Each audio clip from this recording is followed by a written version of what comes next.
Bugun men juda muhim savolga aniq javob beraman. Pensiya jamg'armasiga murojaat qilish kerakmi yoki hammasi avtomatik hal bo'ladimi? Bu savol faqat pensiya yoshiga yaqinlashgan odamlar uchun emas, balki ishlayotgan har bir fuqaro. Ota-onasiga pensiya rasmiylashtirmoqchi bo'lgan farzandlar, nogironligi bo'yicha to'lov olmoqchi bo'lganlar, boquvchisini yo'qotgan oilalar va mehnat staji haqida xavotir qilayotganlar uchun ham juda muhim.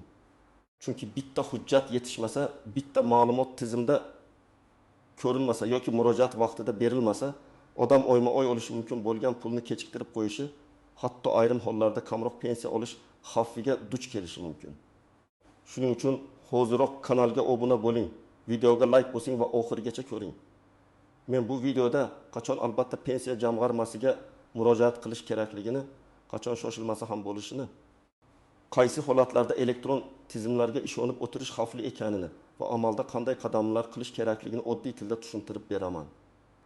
Avvallari pensiya masalalarida deyarli hamma ish qog'oz hujjatlar orqali yuritilar edi. Odam pensiya yoshiga yetganda ish joyidan ma'lumotnoma olardi, mehnat daftarchasini ko'tarib borardi, arxivga borishga majbur bo'lardi, ayrim yillardagi ish haqi haqida ma'lumot to'plardi. Pensiya jamg'armasi xodimlari shu hujjatlar asosida stajni hisoblar, ish haqini aniqlashga harakat qilar, keyin pensiya miqdorini belgilardi. Bu jarayonda ko'p narsa odamning o'z faoliga bog'liq edi.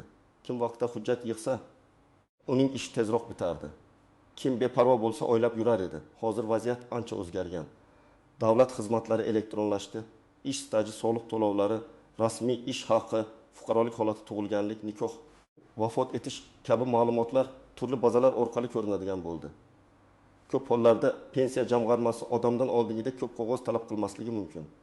Ayrim to'lovlar, nafaqalar yoki pensiya bilan bog'liq jarayonlarda ma'lumotlar elektron tizimdan olinadi. Mana shu joyda odamlar orasida bir fikr paydo bo'ldi. Demak, men hech qayerga bormasam ham bo'ladi, hammasi o'zi avtomatik chiqadi. Men ekspert sifatida shuni aytaman. Bu fikr qisman to'g'ri, lekin to'liq to'g'ri emas. Elektron tizimlar borligi yaxshi, lekin tizimdagi ma'lumot har doim ham to'liq bo'lmasligi mumkin. Ayniqsa 1990-yillar, 2000 yillarning boshidagi ish staji, eski korxonalar, yopilib ketgan tashkilotlar, boshqa viloyatda ishlagan davrlar, norasmiy ishlagan yillar, arxivda qolgan hujjatlar, familiya o'zgargan holatlar, harbiy xizmat, bola parvarishi, oliy ta'lim davri kabi masalalarda aniqlik kerak bo'ladi. Shuning uchun murojaat qilish kerakmi degan savolga javob holatga qarab belgilanadi.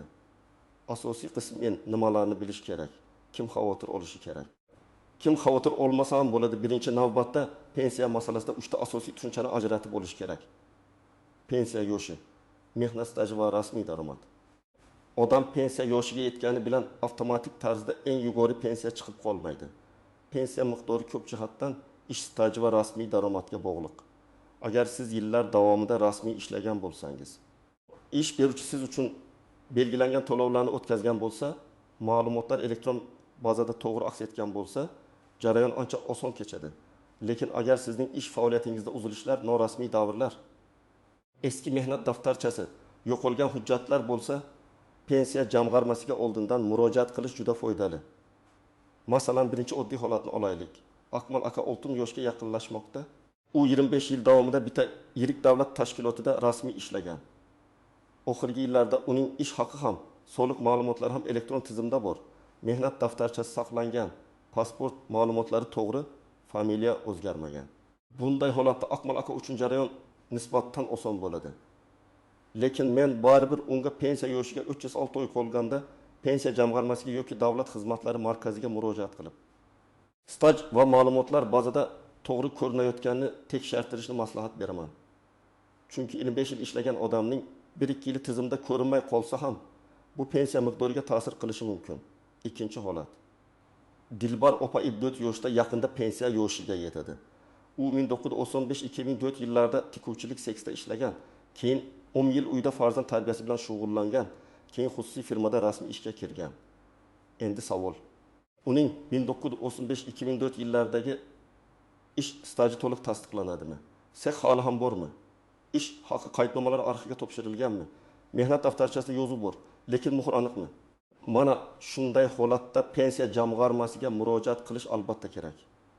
Chunki eski davr ish stajini oldindan aniqlashtirmasa, pensiya tayinlash vaqtida falon yil bo'yicha tasdiqlovchi hujjat kerak deb qolishi mumkin. Odam esa pensiya yoshiga yetgandan keyin arxiv izlab yuguradi. Bu esa vaqtni yo'qotadi. 3-holat. Rustam ismli yigit otasi vafot etganidan keyin onasi va voyaga yetmagan ukasi uchun boquvchisini yo'qotganlik pensiyasini rasmiylashtirmoqchi. Bu yerda kutib turaylik, o'zi chiqsa kerak deyish noto'g'ri. Boquvchisini yo'qotganlik bo'yicha pensiya yoki nafaqa masalasida odatda alohida murojaat qilish, vafot etgan shaxs bilan qarindoshlikni tasdiqlash, bolalarning tug'ilganlik guvohnomasi, o'lim guvohnomasi, oila tarkibi yoki boshqa zarur ma'lumotlarni taqdim etish talab qilinadi. Elektron bazada ma'lumotlar bo'lishi mumkin, lekin huquqni amalga oshirish uchun murojaatning o'zi muhim. Chunki davlat sizning oilaviy holatingizni bilishi mumkin, lekin aynan qaysi turdagi to'lovni so'rayotganingizni rasmiy ariza orqali belgilashingiz kerak bo'ladi. 4-holat. Odam nogironlik belgilangandan keyin pensiya yoki nafaqa olmoqchi. Bu yerda ham pensiya jamg'armasiga murojaat qilish masalasi muhim. Tibbiy mehnat ekspert komissiyasi yoki tegishli tibbiy organ nogironlikni belgilashi bir bosqich. Lekin shu asosda qanday to'lov tayinlanishi, qaysi sanadan hisoblanishi, qanday hujjatlar kerakligi boshqa bosqich. Nogironlik bo'yicha pensiya mehnat stajiga bog'liq bo'lishi mumkin. Ayrim holatlarda esa nafaqa masalasi ko'riladi. Shuning uchun menga nogironlik berildi. Demak, pul o'zi tushadi deb kutib o'tirmaslik kerak. Endi kimlar nisbatan kamroq xavotir qilishi mumkin? Agar siz hozir rasmiy ishlayotgan bo'lsangiz, ish beruvchingiz sizni mehnat shartnomasi asosida tizimga kiritgan bo'lsa, ish haqi plastik kartangizga tushsa, soliq va ijtimoiy ma'lumotlar bazada aks etsa, mehnat daftarchangiz elektron mehnat tizimida to'g'ri yuritilsa, sizda xavf kamroq. Lekin bu umuman tekshirtirmang degani emas. Men har bir odamga kamida bir marta o'z mehnat faoliyatini tekshirtirishni tavsiya qilaman. Chunki bugun aniqlangan xatoni tuzatish osonroq. Pensiya yoshida aniqlangan xato esa ko'proq asab, vaqt va hujjat talab qiladi. Eng katta xatolardan biri mehnat daftarcham bor, demak hammasi joyida deb o'ylash. Mehnat daftarchasi muhim hujjat, lekin undagi yozuvlar to'g'ri rasmiylashtirilgan bo'lishi kerak. Ishga qabul qilish va ishdan bo'shash sanasi aniq yozilganmi? Buyruq raqami ko'rsatilganmi? Korxona muhri bormi? Tashkilot nomi o'zgargan bo'lsa, bu o'zgarish izohlanganmi? Agar muhr xiralashgan, yozuv o'chgan yoki xato bo'lsa, pensiya jamg'armasi qo'shimcha tasdiqlovchi hujjat so'rashi mumkin. Odamlar ko'pincha shuni pensiya rasmiylashtirish vaqtida bilib qoladi. Ikkinchi nozik jihat. Eski korxona yopilib ketgan bo'lsa, staj yo'qolib ketmaydi, lekin uni isbotlash kerak bo'ladi. Masalan, odam 1990-2002 yillarda kolxozda, zavodda yoki kichik xususiy korxonada ishlagan. Korxona hozir yo'q. Bu degani o'sha yillar hisobga olinmaydi degani emas. Hujjatlar arxivga topshirilgan bo'lishi mumkin. Shahar yoki tuman arxiviga, viloyat arxiviga, ayrim hollarda tashkilotning huquqiy vorisiga murojaat qilish kerak bo'ladi. Lekin bu ishni pensiya kuni kelganda emas, oldindan boshlash yaxshi. Chunki arxivdan ma'lumot olish bir kunda bitmasligi mumkin. 3-jihat, norasmiy ishlagan yillar pensiya hisobida katta muammo tug'diradi. Masalan, odam 10 yil qurilishda ishlagan, lekin mehnat shartnomasi bo'lmagan, ish haqi qo'lda berilgan. U men axir ishlaganman-ku deydi. Insoniy tomondan bu tushunarli. Lekin pensiya hisoblashda rasmiy tasdiq kerak. Agar ish beruvchi to'lovlarni o'tkazmagan, hujjat yuritmagan bo'lsa, bu davrni pensiya stajiga kiritish qiyin bo'ladi. Shuning uchun hozir ishlayotgan yoshlar ham bu videoni jiddiy qabul qilishi kerak. Bugun norasmiy ish haqi ko'proq tuyulishi mumkin, lekin ertaga pensiya hisobida sizning foydangizga ishlamasligi mumkin. 4-jihat, familiya, ism yoki otasining ismi o'zgargan holatlar. Ayollar nikohdan keyin familiyasini o'zgartiradi. Ba'zan mehnat daftarchasi eski familiyada, pasport yangi familiyada bo'ladi. Nikoh guvohnomasi yoki familiya o'zgarganini tasdiqlovchi hujjat bo'lmasa, tizimda shaxsni bir xil odam sifatida bog'lashda savollar tug'ilishi mumkin. Masalan, mehnat daftarchasida Karimova Dilorom deb yozilgan, hozirgi pasportda Tursunova Dilorom. Agar nikoh guvohnomasi bo'lmasa yoki ma'lumot elektron bazada topilmasa, qo'shimcha hujjat talab qilinadi. Bu oddiy ko'ringan masala pensiya tayinlashni cho'zib yuborishi mumkin. 5-jihat, chet elda ishlaganlar. Agar fuqaro bir necha yil boshqa davlatda ishlagan bo'lsa, bu davr O'zbekiston pensiya hisobiga qanday ta'sir qilishi alohida tekshiriladi. Davlatlar o'rtasidagi kelishuvlar, rasmiy ish, sug'urta badallari, hujjatlarning tan olinishi kabi masalalar bor. Chet elda shunchaki norasmiy ishlab kelgan odam o'sha davrni O'zbekistonda avtomatik staj sifatida qo'shtiraman deb o'ylamasligi kerak. Agar rasmiy hujjatlar bo'lsa, tarjima, tasdiqlash, tegishli tartib bo'yicha ko'rib chiqish talab qilinishi mumkin. 6-jihat. Pensiya yoshiga yetgan kun bilan murojaat qilgan kun o'rtasidagi farq. Ko'pchilik men pensiya yoshiga yetdim, endi istagan vaqtimda boraman. Baribir o'sha kundan hisoblab berishadi deb o'ylaydi. Amalda esa to'lovning qaysi sanadan tayinlanishi murojaat muddati va qonunchilikdagi tartiblarga bog'liq bo'lishi mumkin. Shuning uchun pensiya yoshiga yaqinlashganda kutib yurmaslik kerak. Ayniqsa odamga pul kerak bo'lsa, arizani vaqtida berish juda muhim. Bir oy kechiksangiz, to'lov ham kechikadi, hujjat yetishmasa, jarayon yana cho'ziladi. 7-jihat. Pensiya miqdorini qayta hisoblatish. Ba'zan odam pensiya tayinlangandan keyin qo'shimcha hujjat topadi. Masalan, oldin hisobga kirmagan 5 yillik ish staji arxivdan tasdiqlandi yoki ish haqi to'g'risida ma'lumot topildi. Bunday holatda pensiya jamg'armasiga qayta murojaat qilish kerak bo'lishi mumkin. Bir marta pensiya chiqdi, endi o'zgarmaydi degan fikr har doim ham to'g'ri emas. Agar sizda yangi tasdiqlovchi hujjatlar paydo bo'lsa, pensiya miqdorini qayta ko'rib chiqish masalasini ko'targan ma'qul. 8-jihat. Nafaqa va pensiya bir xil narsa emas.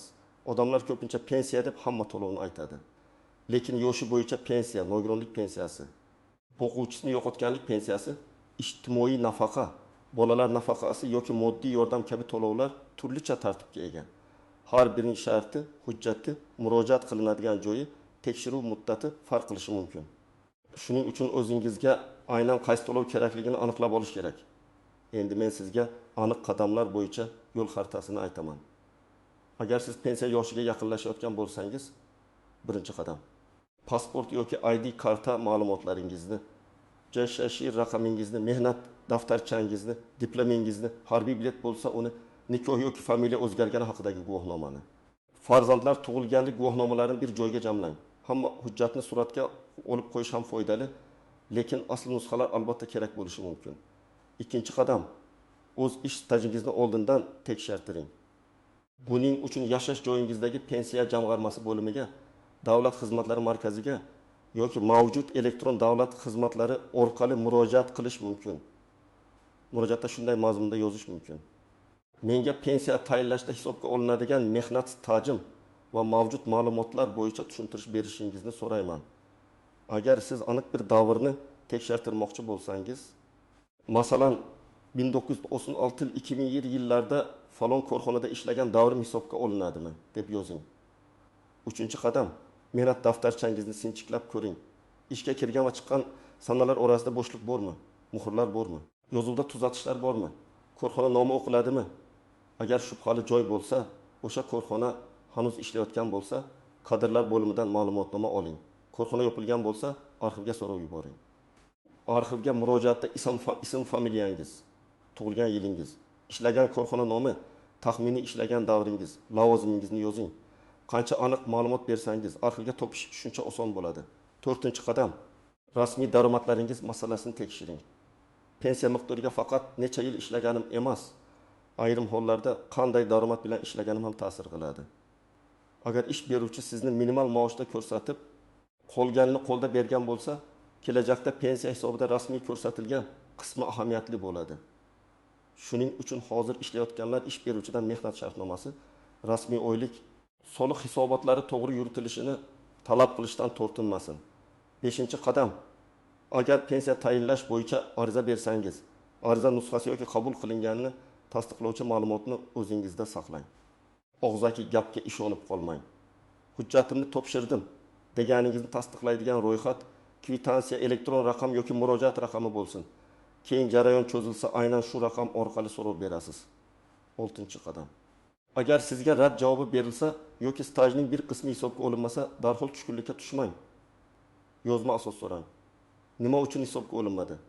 Qaysi hujjat yetishmayapti? Qaysi norma asosida rad etildi? Shundan keyin kerakli hujjatni topish, yuqori turuvchi organga murojaat qilish yoki huquqiy maslahat olish mumkin. Eng yomon yo'l bu menga bo'lmas ekan deb qo'l siltab ketish. 7-qadam. Ota-onangizning hujjatlarini ham tekshirib qo'ying. Ko'p farzandlar ota-onasi pensiya yoshiga yetganda shoshilib qoladi. Onangizning eski mehnat daftarchasi qayerda? Otangiz qaysi yillarda qayerda ishlagan? Harbiy xizmat qilganmi? Eski ish joylaridan ma'lumot bormi? Hujjatlar yo'qolmaganmi? Bu savollarni oldindan so'rash kerak.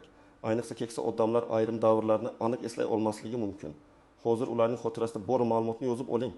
Keyin arxiv izlashda juda oz qotadi.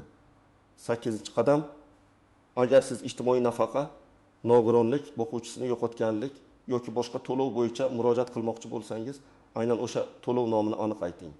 Menga yordam kerak desangiz, xodim umumiy tushuntirishi mumkin. Lekin boquvchisini yo'qotganlik bo'yicha pensiya yoki nafaqa tayinlash tartibini tushuntiring. Nogironlik bo'yicha to'lovga ariza bermoqchiman. Yoshga doir pensiya rasmiylashtirmoqchiman deb aniq murojaat qilsangiz, jarayon to'g'ri yo'naladi. 9-qadam: elektron xizmatlardan foydalanishni o'rganing, lekin faqat telefondagi ma'lumot bilan cheklanib qolmang. Elektron tizimlar qulay, navbatni kamaytiradi, ko'p ma'lumotni tez beradi. Ammo noaniq holat eski staj arxiv masalasi yoki rad javobi bo'lsa, yozma murojaat va rasmiy javob juda muhim. Chunki rasmiy javob keyingi harakatlaringiz uchun asos bo'ladi. 10-qadam: pensiyaga chiqishdan oldin moliyaviy reja qiling. Bu to'g'ridan to'g'ri hujjat masalasi bo'lmasa ham juda muhim. Pensiya tayinlanishi bir necha kun yoki ba'zan hujjatlarga qarab uzoqroq davom etishi mumkin. Shu davrda daromad uzilib qolmasligi uchun oldindan tayyorgarlik ko'ring. Ishdan bo'shash sanasi, pensiya arizasi sanasi, hujjatlarni topshirish va birinchi to'lov tushishi orasidagi vaqtni hisobga oling. Demak, pensiya jamg'armasiga murojaat qilish kerakmi degan savolga mening javobim shunday. Agar sizda pensiya, nafaqa, nogironlik, boquvchisini yo'qotganlik, stajni aniqlashtirish yoki pensiya miqdorini qayta ko'rib chiqish masalasi bo'lsa, murojaat qilish kerak.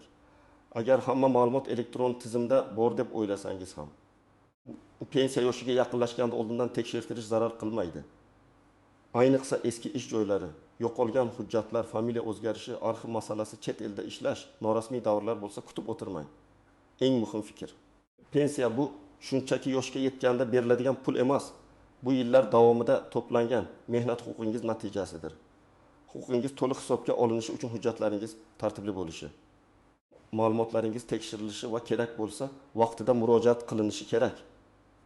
Agar sizda pensiya bo'yicha shaxsiy holat bo'lsa, izohlarda yozing. Qaysi yillarda ishlagansiz, qaysi hujjat yetishmayapti, qanday savol sizni qiynayapti. Men keyingi videolarda eng ko'p uchraydigan savollarga alohida javob beraman. Videoga like bosing, kanalga obuna bo'ling va bu videoni ota-onangizga, qarindoshlaringizga, pensiya yoshiga yaqinlashgan tanishlaringizga yuboring. Chunki bitta to'g'ri ma'lumot kimningdir, oyma-oy oladigan daromadini saqlab qolishi mumkin.